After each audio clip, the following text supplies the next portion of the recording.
हाँ जी बच्चे, today we are going to discuss the Cartesian product in with the tables. When we need to join two or more tables, so we need joins query. हाँ जी बेटा, we can relate two or more child tables in a parent table. Even we can also have multiple primary keys in a table. Okay ma'am. एक ही table में जब multiple primary keys होती हैं तो उस concept को हम बोलते हैं कॉम्पोजिट की। Yes ma'am. Fine. Yes ma'am. तो हाँ, बस वो चीज जो होती है ना, मतलब कि हम उसको कॉम्पोजिट की बोलते हैं if we have multiple primary keys in a table. ठीक है। और naturally the next to primary key that is not a primary key but can be, that is a candidate key. ठीक है। और ऑब्वियसली जो बाकी हैं उनको हम क्या बोलेंगे, ऑल्टरनेट की। ठीक है। तो ये चीजें याद रखो। बाकी हम एक से ज्यादा टेबल्स को कनेक्ट कर सकते हैं। जैसे एक मेरे पास पेरेंट टेबल है, that table can have multiple child tables. ठीक है। मल्टीपल चाइल्ड टेबल्स में आप उसकी फॉरेन की जनरेट कर सकते हो। ये भी कॉन्सेप्ट है हमारे पास। ठीक है। तो नेचुरली जब आप प्रोजेक्ट पे वर्क करोगे तो सीक्वल में प्राइमरी की फॉरेन की का कॉन्सेप्ट जरूर इम्प्लीमेंट करना। ठीक है। कहीं ना कहीं आपको बेनिफिट ही देगा कि user can not go with the wrong entry. जब यूजर एक रॉन्ग एंट्री करने की कोशिश करता है तो यहाँ से डेटाबेस में जो हम ऐसे कंस्ट्रेंट्स डालते हैं तो उसके बेसिस पे ही डेटाबेस हमें एरर जनरेट करके देता है। ठीक है।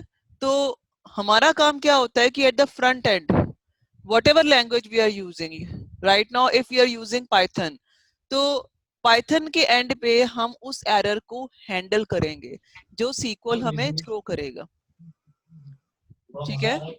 तो जो सीक्वल हमें एरर थ्रो कर रहा है, अगर हम कोई रॉन्ग वैल्यू बीच में डालते हैं, लेट्स सपोज अगर मेरे पास कैरेक्टर टाइप है और मैंने उसमें इंटीजर वैल्यू डाली है, या इंटीजर टाइप है उसमें मैंने कैरेक्टर वैल्यू डाली है, तो डेफिनेटली उस केस में क्या होगा कि सीक्वल हमें एरर थ्रो करेगा। SQL will deny to accept the value.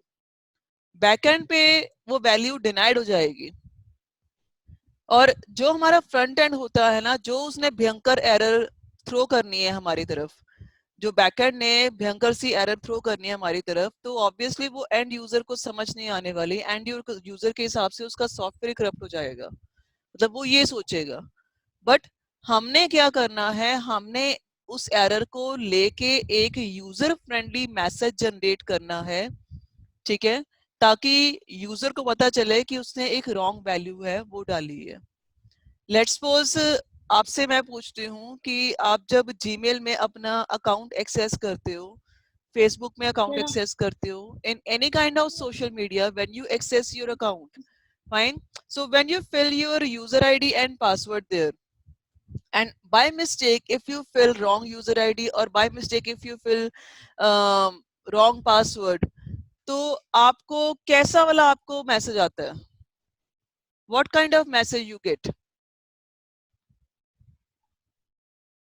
कुछ पता चलता है ना ऐसा वाला मैसेज कि आपका पासवर्ड एक्सेप्टेबल नहीं है, या पासवर्ड इनकरेक्ट है, या जो आपका यूजर आईडी है वो इनकरेक्ट है। मतलब अथेंटिकेशन का ऐसा कुछ मैसेज आएगा जिससे आपको गेट हो जाता है कि my values field from my side is wrong. तो ये चीज जो है वो हमें पता चल जाती है। अगर आपको उसकी जगह पर, ठीक है, ऐसा वाला कोई मैसेज शो हो कि data type incorrect, the value put as int and it should be char, or the value should be varchar, तो क्या लगेगा आपको कि ये तो पता नहीं क्या शो करी जा रहा है। कैर को पहली बात तो आप चार चार पढ़ना शुरू कर दोगे। ठीक है। क्योंकि एंड यूजर जो होता है वो इतना ज्यादा नोन नहीं होता कंप्यूटर प्रोग्रामिंग के, तो उसकी सारी एरर जो होती है वो हमने फ्रंट एंड पे हैंडल करनी होती है। उसके लेवल के हमें क्वेरीज जो है वो जनरेट करनी होती हैं, ताकि यूजर को पता चल जाए कि मेरे एंड पे वैल्यू रॉन्ग गई है या मुझसे कोई गलती हुई है। ठीक है। उसने डेट गलत एंटर की है। ठीक है। अगर उसने रेपिटेशन में यूजर आईडी जनरेट कर दिया है, तो एक यूजर फ्रेंडली से मैसेज जो है वो जनरेट होके उसके सामने आते हैं। Fine. So this is all about the concept of कि बैकएंड पे हमने वैल्यूज के कंस्ट्रेंट्स को कैसे हैंडल करना है, और वैल्यूज के जो भी हम कंस्ट्रेंट्स अप्लाई करते हैं वो कैसे आते हैं। सो नेचुरली बेटा, जब हम प्राइमरी की और फॉरेन की को जब हम साथ में टेबल्स को कंबाइन करेंगे, तो जहां पर हम फॉरेन की अप्लाई कर रहे हैं, आपके फॉरेन की में आपकी वही वैल्यू एक्सेप्टेबल होगी, दैट वैल्यू इज जो वैल्यू आपकी पेरेंट टेबल में है। जैसे मैंने आपको उस वीडियो में जो मैंने आपको दिखाया था कि I was just entering the value 108, ठीक है, और क्योंकि 108 मेरे पेरेंट टेबल में यहाँ पर कहीं पर भी नहीं है, तो it was not accepting that value. तो अगर मैं यहाँ पर कोई भी वैल्यू जो है वो मैं इंसर्ट कर रही हूँ एम सेल में, मैं दोबारा एक बार करके दिखाती हूँ आपको कि अगर ऑब्वियसली मैंने इसको वैल्यू फॉरेन की मैंने अटैच की हुई है, दिस इज माय फॉरेन की and this is my primary की, ठीक है। तो यहाँ पर मैं एक वैल्यू डाल रही हूँ 102, ठीक है। 102 के साथ मैंने यहाँ पर इसकी बेसिक सैलरी डाल दी, लेट्स सपोज कुछ भी डाल दी मैंने, 40,000 डाल दी, और फिर उसका मैंने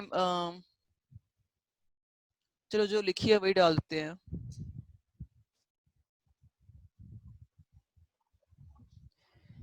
और उसमें हमारे पास उसका डीए है, अगर डीए वहां पर मैं 10,000 लगा रही हूँ, एंड एचआरए मैं जो है वो 5,000 लगा रही हूँ, ठीक है। तो my gross salary should be 32। Fine. So ये मेरा रिकॉर्ड जनरेट हो गया। So I enter this value. अब वो एरर हमें क्या दे रहा है? एरर दे रहा है कि मेरा सिंटैक्स रॉन्ग है।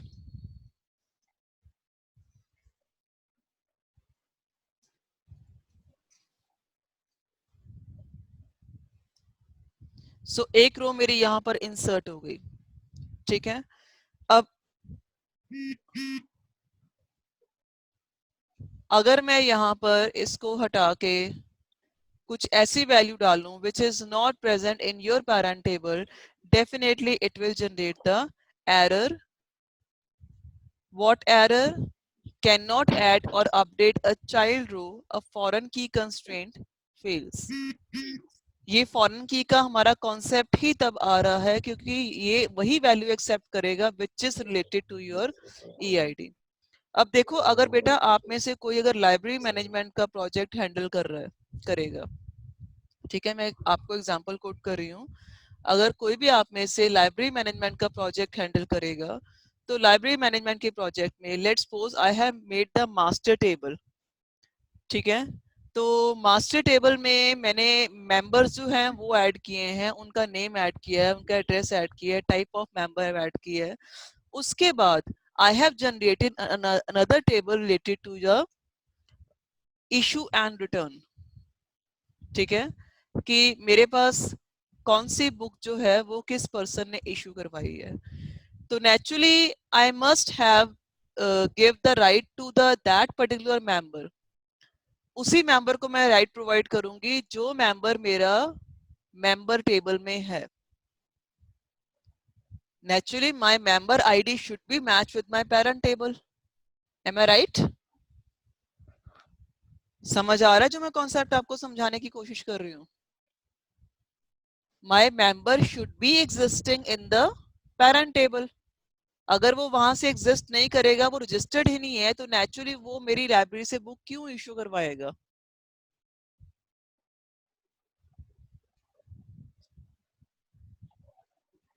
Yes, ma'am.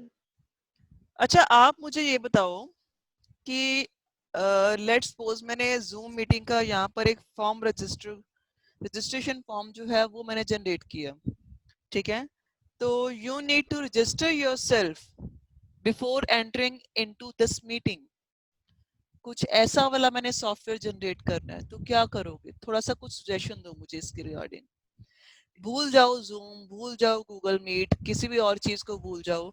आप अपना एक खुद का सॉफ्टवेयर जनरेट कर रहे हो, which is also meant for this online meeting session.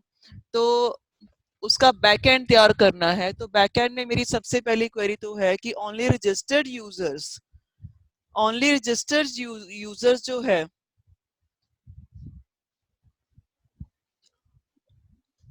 Only registered user should enter in my meeting. तो इसका बैकएंड कैसे तैयार करोगे आप?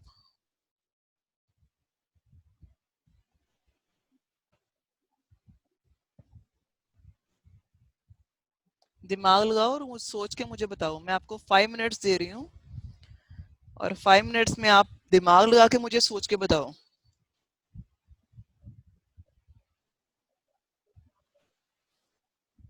This can be your part of project. आप इसको भी एज ए प्रोजेक्ट बना सकते हो. बहुत अच्छी चीज है आपके लिए कि naturally you will make a table जो आपकी यूजर रजिस्ट्रेशन के लिए यूज हो रहा है, जहां पे आपके रजिस्टर्ड यूजर्स की एंट्री हो रही है and you will assign them ID. And later on whosoever is entering into your meeting, उसका आप अलग से टेबल जनरेट करोगे उसकी एंट्री के बिहाफ पे. तो naturally you make that ID as a foreign key and only that person who is registering in ma'am between the meeting तो अलाउड ही उसको होगा नेचुरली. वो साथ में ही आपका डेटाबेस एरर जनरेट कर देगा कि this user is not registered. Getting my point? तो नेचुरल सी बात है कि आपने प्राइमरी की और फॉरेन की का कॉन्सेप्ट ही यूज करना है यहाँ पे ताकि आप पेरेंट और चाइल्ड टेबल को रिलेट कर पाओ.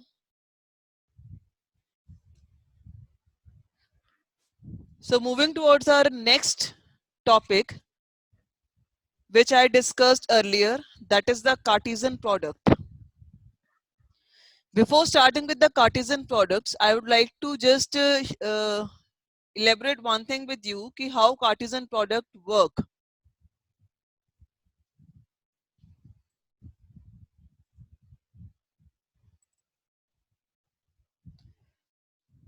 Okay.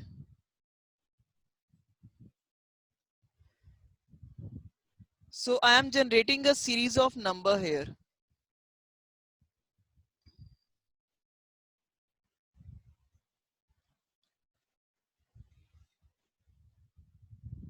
Fine. चलो कंप्लीट ही कर लेते हैं. ठीक है.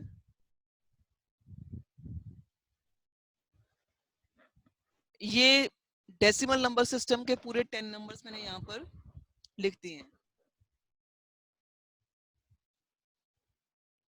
अब आप मुझे सिंपल सी एक चीज मतलब आपने क्या बतानी है, आप तो बता ही नहीं रहे हो नेचुरली. ठीक है. तो मैं आपको ये चीज बता रही हूँ यहाँ पे कि I am just writing my simple counting. 01 start with the 0,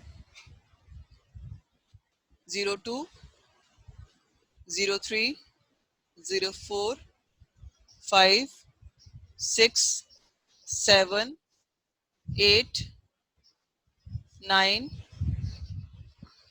then एक बार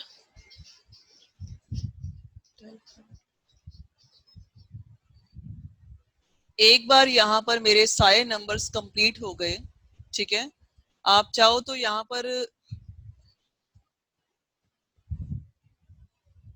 चलो ये भी इंक्लूड कर दिया सो दैट अब मेरी ये सारी काउंटिंग जो है 0 से लेके 9 तक ये मेरी कंप्लीट हो गई. ठीक है. अब इन माय नेक्स्ट यहाँ पर I will start with the 1, my this number 1. ठीक है.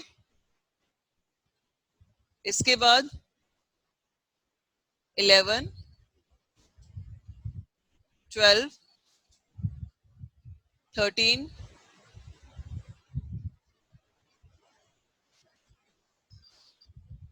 14,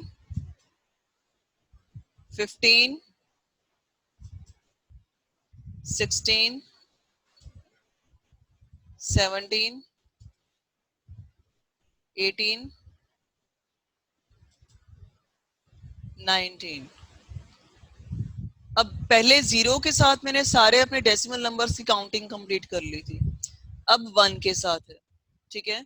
इसके बाद मेरी नेक्स्ट शुरू होती है 2 के साथ काउंटिंग, वो भी अब 0 से लेकर 9 तक पूरी चलती है, ठीक है। अब आप सोचोगे कि मैं आपको ये काउंटिंग क्यों दिखा रही हूँ। मैं आपको ये काउंटिंग इसलिए दिखा रही हूँ क्योंकि मैं आपको ये दिखा रही हूँ कि every number is repeating with every number. ये टिल 9 तक चलेगा जब तक मेरे पास 99 नहीं आ जाता, and after that it's again self repeating 100, 101, 102 and so on. वही 10 नंबर हमारे बार बार रिपीट हो रहे हैं और एक दूसरे के साथ ही रिपीट हो रहे हैं। पहले ये 0 के साथ चल रहे थे, फिर 1 के साथ चल रहे थे, फिर 2 के साथ चलेंगे, फिर 3 के साथ चलेंगे, फिर 4 के साथ चलेंगे, ठीक है, by just changing their places, ठीक है। तो कार्टेशियन प्रोडक्ट में भी हमारे पास ये चीज चलती है। I am going to share my screen again. Now I am having 2 rows in my M cell table, fine, and approximately 7 rows in my M1 table, ठीक है। Now I want to combine these two tables. इन दोनों tables की output को मैंने यहां पर combine करना है। तो कैसे होगा ये? Select star from M1 comma M sal. अब देखो ये क्या जनरेट करेगा। Look at the output. इसमें मेरे पास कितनी रोज थी? 2। इसमें मेरे पास कितनी रोज हैं? 7, ठीक है।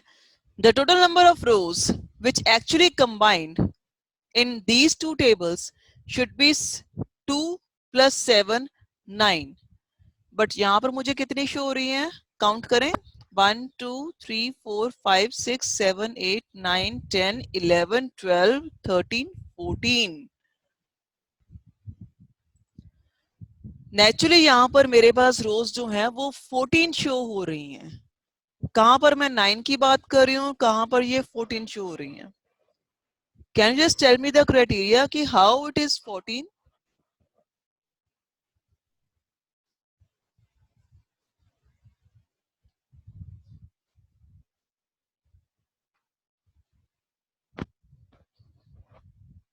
नहीं क्लियर हुआ?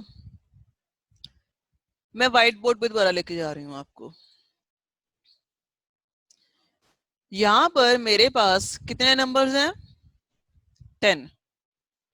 और इन 10 नंबर्स को जब हम 10 के साथ मल्टीप्लाई करेंगे तो मेरे पास कितने नंबर यहां पर जनरेट हो जाएंगे? 100। जब मैं 10 के कंपैरिजन में 10 को खड़ा करती हूं तो 10 मल्टीप्लाई 10 कितना हो जाता है? 100। तो यही क्राइटेरिया हमारा यहां पर चला है, दैट इज 2 मल्टीप्लाई बाय 7, 14। और अगर आप नोटिस करो तो यहाँ पर जो लुधियाना है मेरे पास, ये वाला जो स्मॉल लेटर्स वाला लुधियाना है, ये कितनी बार आया है? 4 बार। स्मॉल लेटर्स वाला डेरी कितनी बार आया है? 2 बार, ठीक है। स्मॉल लेटर्स वाला ये अमृतसर कितनी बार आया है? 2 बार। ये दिल्ली जो है वो कितनी बार आया है? 4 बार। अगेन ये कैपिटल लेटर वाला लुधियाना जो है वो भी मेरे पास यहाँ पर 2 बार आया है। मतलब हर चीज जो है वो डबल डबल फॉर्म में आ रही है। So this is called repetition, or you can say that this data is your redundant data. Don't forget this term in your database, that is redundant data. मैं आपको यहां पर लिख के दिखाती हूं।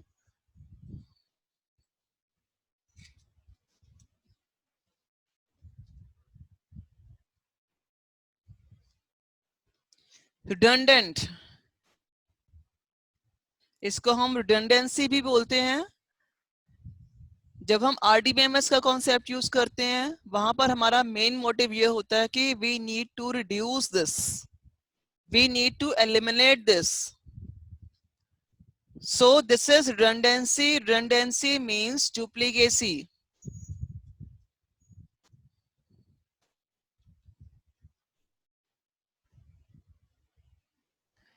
Redundancy means duplicacy.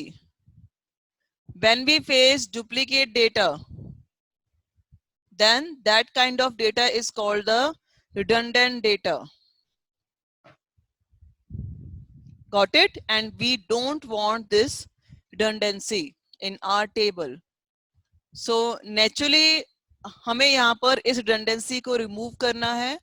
तो remove करने के लिए हम क्या करेंगे, यहाँ पर हम इस redundancy को remove करेंगे with the help of select command. Select star from M1. ये कमांड प्लीज याद रखना, इस कमांड के बेसिस पे जरूर आपका क्वेश्चन आता है.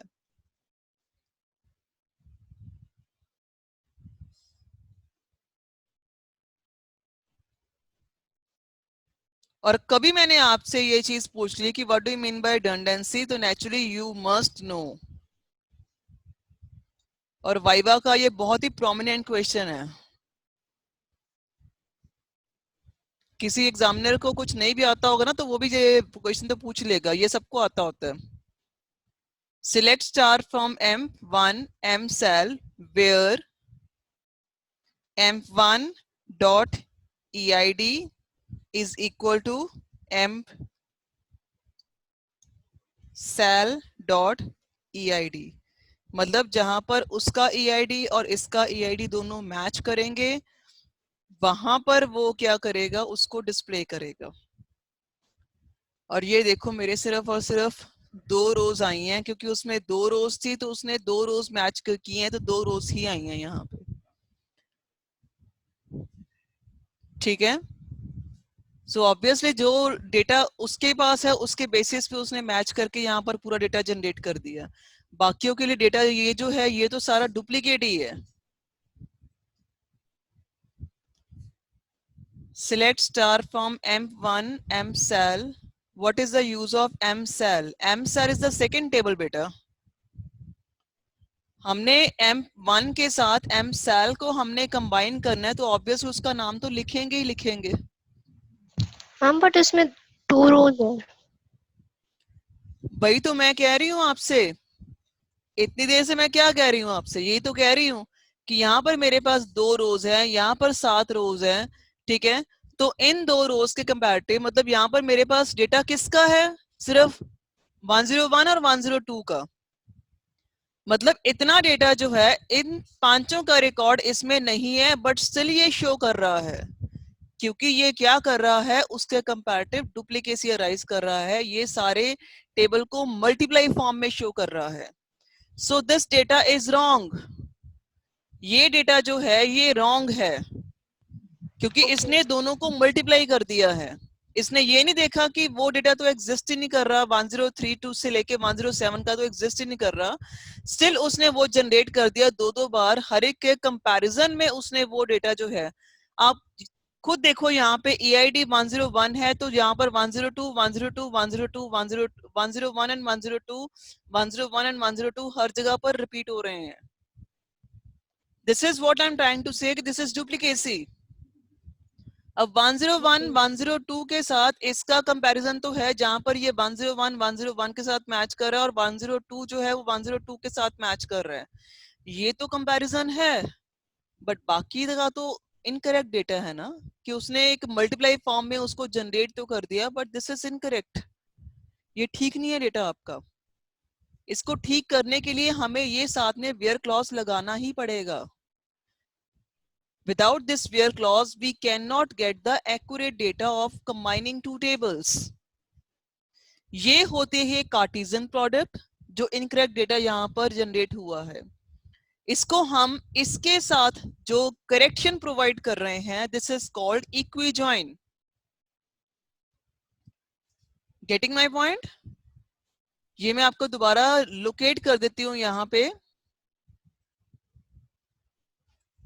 This is called Cartesian product.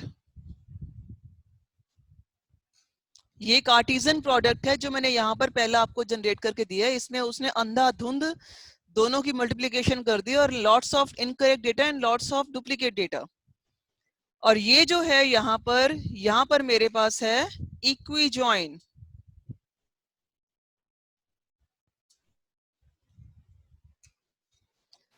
जिसमें हम क्या कर रहे हैं, जिसमें हम इसको इक्वलिटी प्रोवाइड कर रहे हैं कि where the data is equal और where the data is matches, वहां जहां पर हमारा डेटा जो है जहां पर मैच कर रहा है वहां पर वो उसका डेटा शो करेगा, अदरवाइज नहीं करेगा।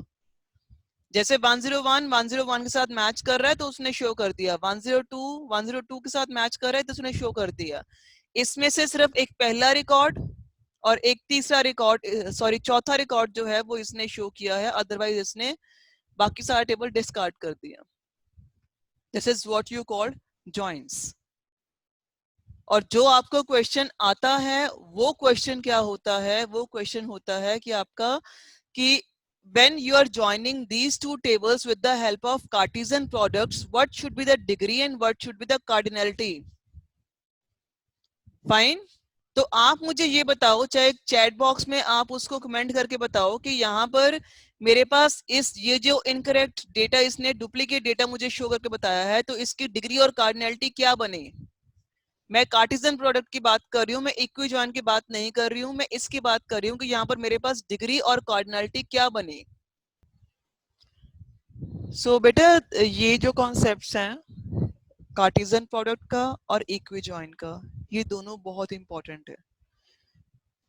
वाइवा के क्वेश्चंस एज वेल एज आपके जो दूसरे क्वेश्चंस बनते हैं वो भी इसमें से बहुत खुल के बनते हैं।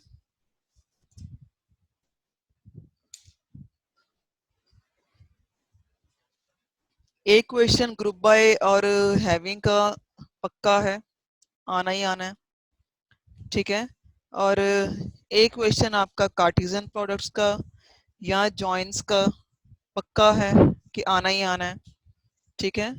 एंड एक क्वेश्चन एटलीस्ट 4 to 5 मार्क का पक्का है कि आपके फंक्शंस में से आना ही आना है।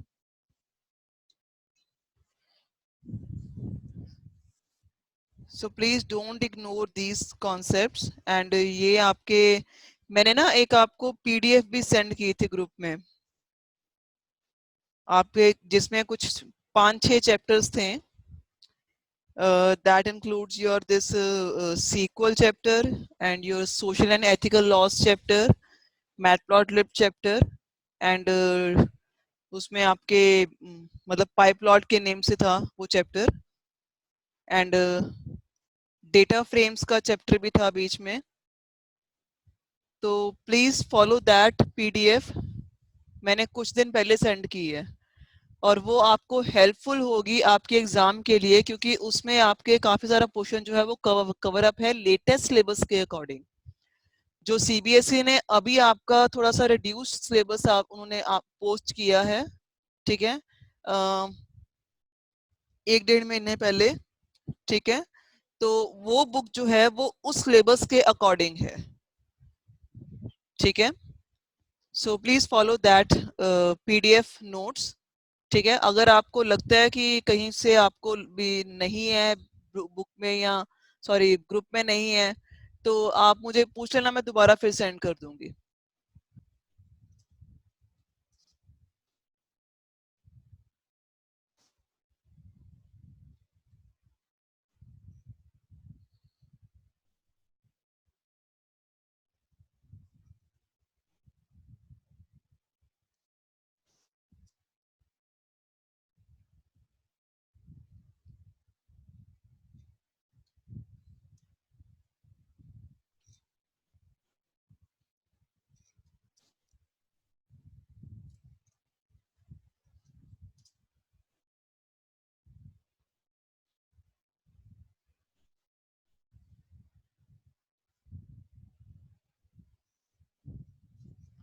जब भी आपने दो टेबल्स को कंबाइन करना है तो वेयर क्लॉज में इक्वी जॉइन वाली ये वाली कंडीशन जो है ये मस्ट है। ये आपने लिखनी ही लिखनी है, इसके बिना आपका इक्विजॉइन जो है वो जनरेट नहीं होगा. It will generate the Cartesian product and your data will get the duplicacy.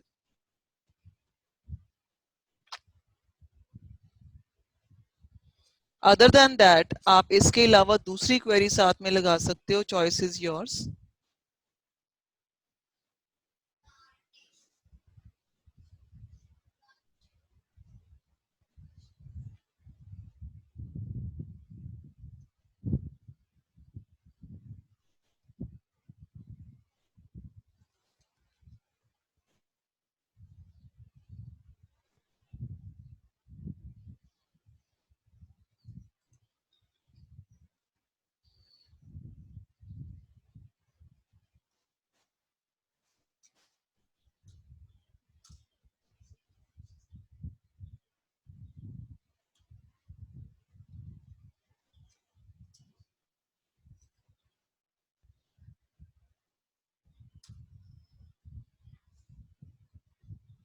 So this is the query. Select emp1.ename empsal.star from emp1 empsal.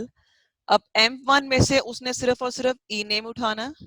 ठीक है, ये पूरा यहाँ पर जैसे यहाँ पर पूरा टेबल के कॉलम्स उठाए हुए थे, ये पूरे वो नहीं उठाएगा. ठीक है, सिर्फ इसमें से ename गेट करेगा and we need to give the name along with the column कि किस में से वो कौन सा कॉलम उठा रहा है.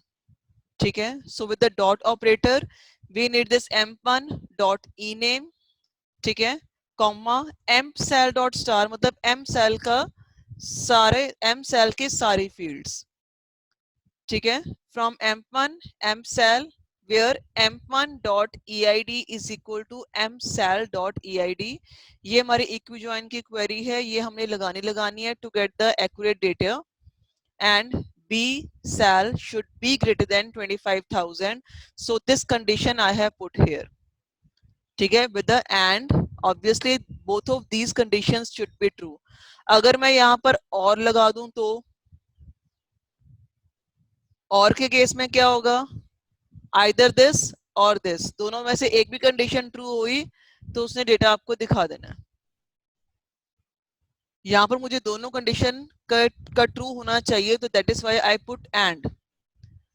ठीक है, this is a difference between and और के केस में एक भी कंडीशन ट्रू हो गई तो वो रिजल्ट शो कर देता है, और एंड के केस में क्या होता है कि उसके दोनों ट्रू चाहिए कंडीशंस. सो ऑब्वियसली मैंने यहाँ पर कंडीशन 20 साल की बेसिक सैलरी की भी लगाई, अगर 25,000 से ज्यादा है तो शो करे, अगर कम है तो ना शो करे.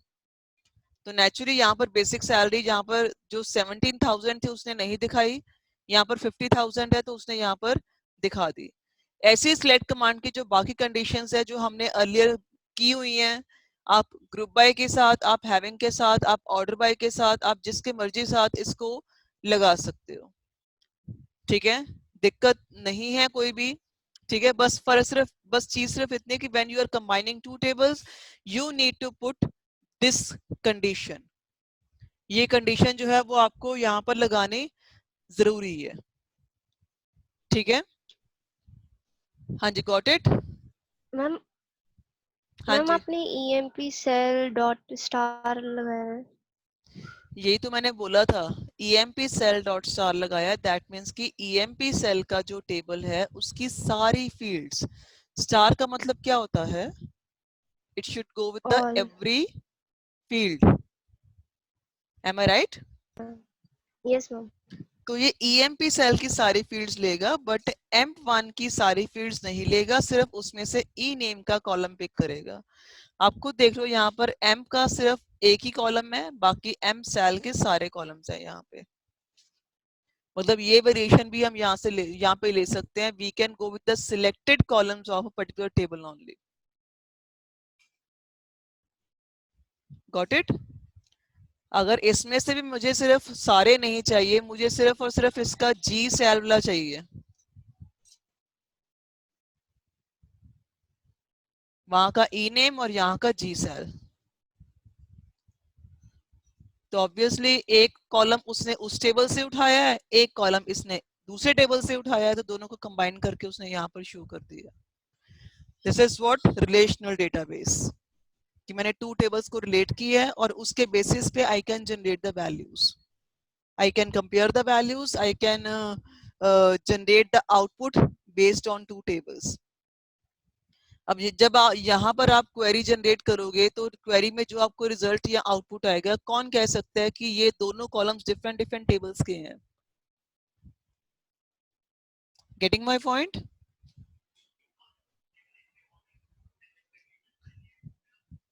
समझ आया ये?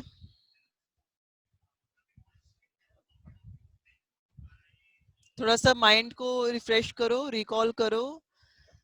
कुछ पॉइंट रहता है, कुछ नहीं समझ आया तो आप पूछ सकते हो मुझे. और मेरे हिसाब से माई सीक्वल का इतना पोर्शन आपके लिए इनफ है जितना मैंने अभी तक करवा दिया आपको.